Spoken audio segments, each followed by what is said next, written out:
Hello everybody, Rick Hinderer here, and welcome to the first in what's going to be a lot of different series of videos on history of knives and where a lot of the designs and stuff that I came up with, where it came from, in the history of Rick Hinderer Knives, as well as a ton of other videos that'll be very informative. The first one out of the gate, is going to be the modern, my take of the modern history of folding knives. The first thing I want to talk about is folding knives and the history of folding knives. Where did they come from? And as a lot of you know, I'm a real history buff. I do a lot of research into different things in history, different periods of history, and of course, knives is huge for me. And folding knives, really, it kind of surprised me where they come from and how far back they go. As far back as the Civil War, I've seen examples of folding knives from back at the Civil War. Now, a lot of those were with mechanisms of what we call friction folders. So they didn't have a spring in them, they didn't lock. Well, actually, they didn't lock with like a mechanism. You locked. A lot of them had tails on the end of the blade. So when it was in the open position, these tails would actually fold with the handle. So your hand would actually hold onto the blade and keep it open.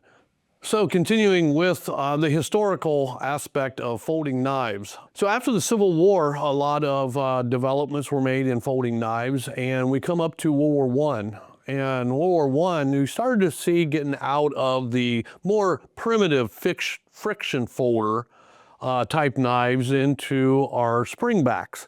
And those were what we call slip joints. And those are, the blade has a spring, the handle has a spring in it that rests against the back of the blade, and it holds it in the open position, as well it holds it into the handle in the closed position.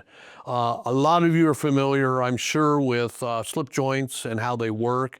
And again, it was really interesting. In World War I, there was the U.S. military actually had quite a few different designs that they used. Most of it was just commercial knives that the different companies made back then, like Cattaraugus cutlery, and they would adopt them, the military would adopt them as a specific knife that the soldier sailor would carry and use. And these were very, very useful and very well received by a lot of the soldiers, even though a lot of times they were used for opening up your rations, cutting the cardboard off of your rations and things like that. The sailors, they had different designs in the sailors, like a marlin spike. You'll see a lot of those World War I knives. In fact, I've got a couple of them in my collection. It's really interesting to see the workmanship that they did on knives back in that time period as a real using knife. Obviously, we're well over 100 years beyond World War I, and these knives, they still have the walk and the talk. And guys that are in the slip joints know what the walk and the talk is. This is a knife that was built over 100 years ago with that quality level. It's just absolutely amazing, and it fascinates me. So where does that come with what we have now? Obviously, we went from slip joints, we went to the folding knife that actually locks.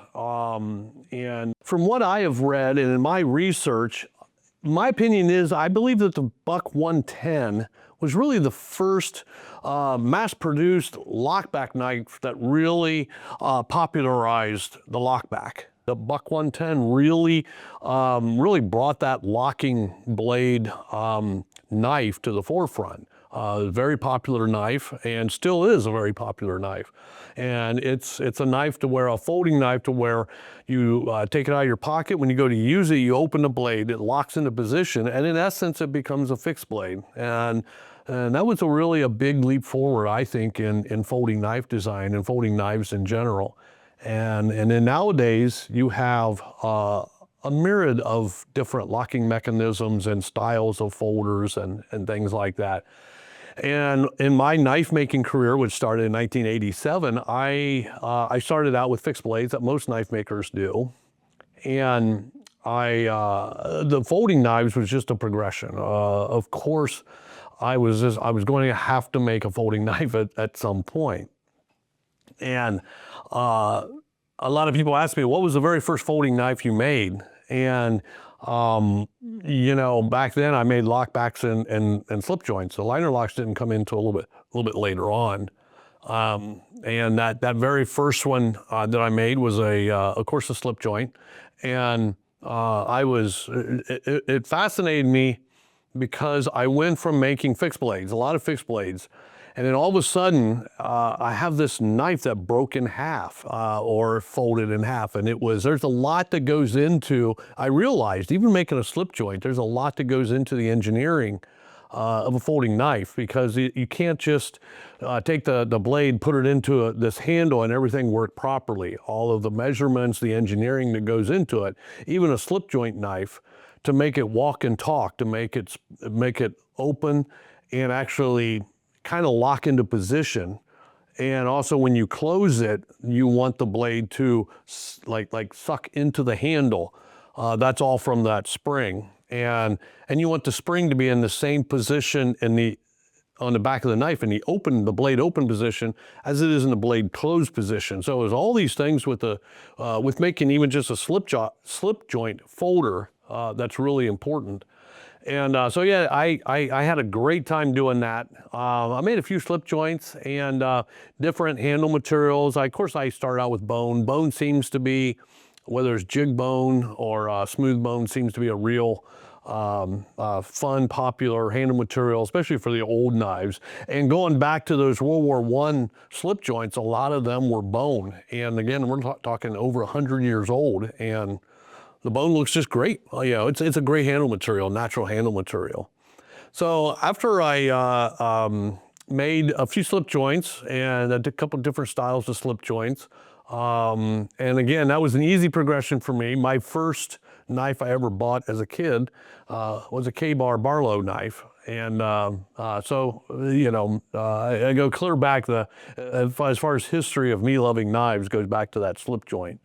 And so that progressed right into the lockback. And the lockback, again, that was a natural progression. It was a mechanism that actually locked the blade. And of course, I wanted to follow that. Now, when we're talking about engineering the lock so that it locks up properly, as well as you know, closes properly, it sucks into the handle pretty much the same way, but you got an external spring. So the spring, your spring method really goes into the whole knife design. So my knife designing as a general, I think, really sprung forward. Bad choice of words on talking about springs, but it really sprung forward from in my knife making, in my knife designing, because it really, the designing of a lockback folder really challenged me in that engineering aspect. I have to get the angles right. I have to, so in other words, and I'm designing these without the aid of CAD CAM that we have nowadays. This was all done with cardboard and pins that you stuck through to actually make a cardboard working knife, to make sure everything works right before you start cutting and grinding and filing on actual pieces of steel. And that was, I absolutely love that because of the challenge, because of actually designing a tool from scratch, from just pieces of steel. And most of these, I was also making Damascus at the time. I was a bladesmith. So most of these knives were all Damascus. So I would spend a few days making bars of steel, making a Damascus blade. And then I would go to, let's see if I can be able to engineer and make this lockback folding knife. And there's a lot of different ways that you can make just a regular lockback. You have the overhanging rear lock, you've got the mid lock, you got the rear lock, you got the front lock, you got a ton of different mechanisms within the lockback genre that you can design and work from. And that was really fascinating for me. And that would affect me many years later as I got more and more sophisticated into my designs, and knowing what I want in a folding knife, design-wise. And because of that because of that journey in folding knives, I went from lockback style knives to liner locks. And now the liner locks were, they were a different animal all its own. Because now I'm working with a lock that is made out of a hardenable material, and most of the side locks are titanium, 6L4V titanium, which is a hard material that has spring to it. So if you didn't have that, you would not, the lock wouldn't be springy. And that actually, as the first time I'd ever worked with titanium, and it was different. Again, the tools that I had, they weren't CNC, back at the time, no carbide mill cutters or anything like that. It was a jeweler's saw, a bandsaw blade. The first time using a bandsaw blade, cutting 6.4 titanium, was a big lesson on tooth per inch and how much that means when you're cutting the 50 thou 6L4V titanium. And those of you who have done that, the teeth per inch is very, very important. Otherwise, yeah, you get showered with bits and parts of the teeth of your bandsaw blade. And I remember doing that. I'm like, uh-oh. And plus the fact I just trashed a $30 bandsaw blade until I learned how to cut thin titanium.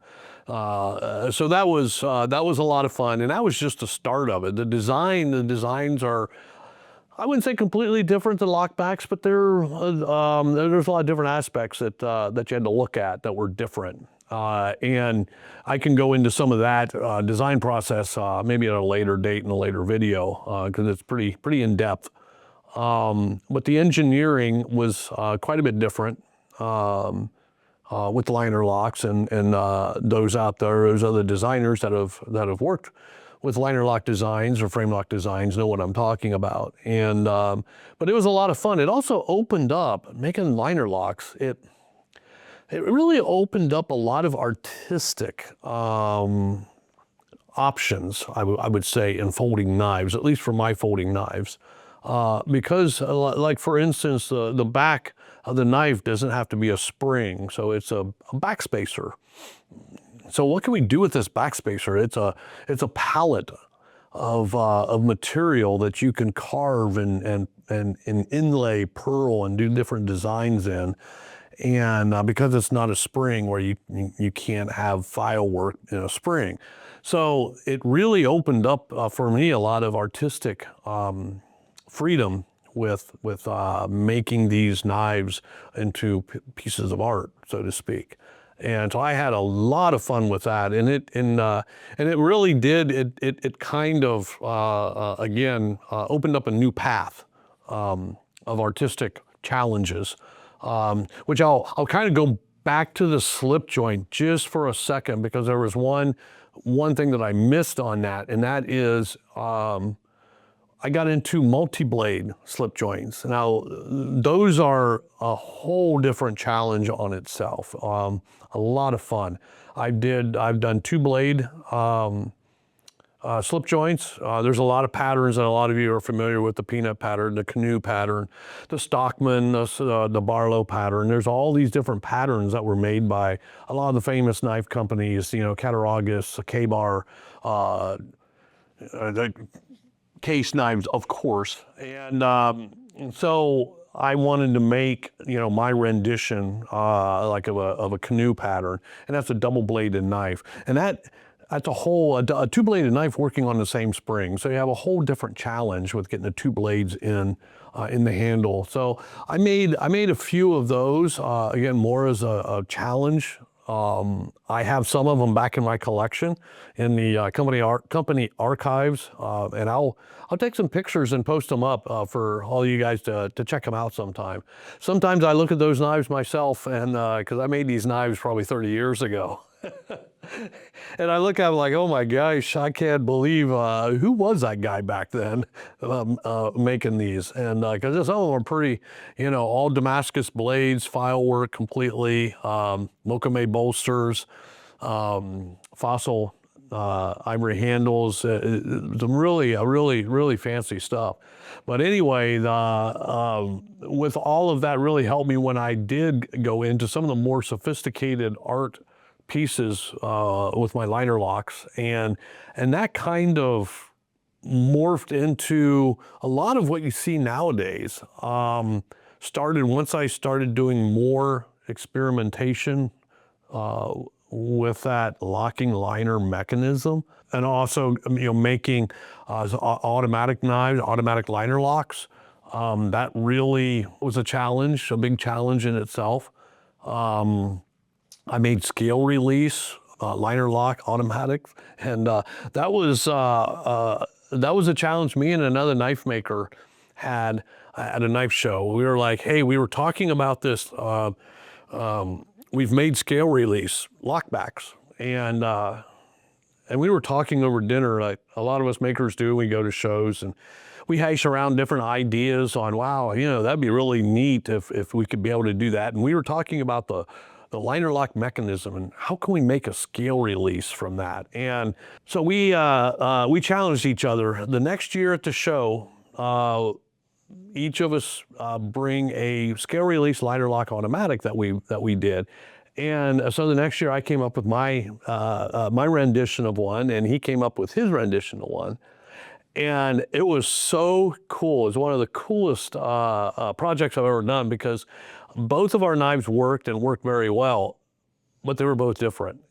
And it was the exact same parameters that we had. It was just, obviously it had to work, and it had to be a scale release, and it had to be a liner lock. And it was so neat. We had two completely different mechanisms, but they accomplished the same thing.